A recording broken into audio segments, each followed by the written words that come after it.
મિત્રો ગામડે વાળોની તૈયારી થાય છે રોટલા બને છે ચૂલામાં રોટલા વાહ ભાઈ વાહ આ કેટલા મીઠા લાગે ચૂલાના રોટલા અમારા ફઈ ને અમારા બાજો બનાવે છે રોટલા ટપ ટપ ટપ ટપ ટપ અને ઘણા મિત્રો કોમેન્ટ કરતા હોય છે કહે છે હેતલકુમાર દેરાણી ક્યાં છે દેરાણી ક્યાં છે દેરાણી ક્યાં છે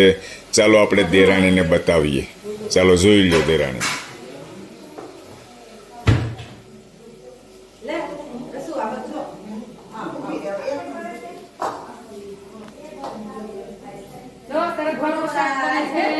રોટલા બહુ મજા આવે છે અસુભાઈ રોટલા બનાવે છે અહીંયા ભાખરી બને છે અસુભાઈ શાક બનાવે છે સીવા લોટ બાંધે છે હું ભાઈ આરામ કરજો માટલો લઈ લે માટલો લઈ લે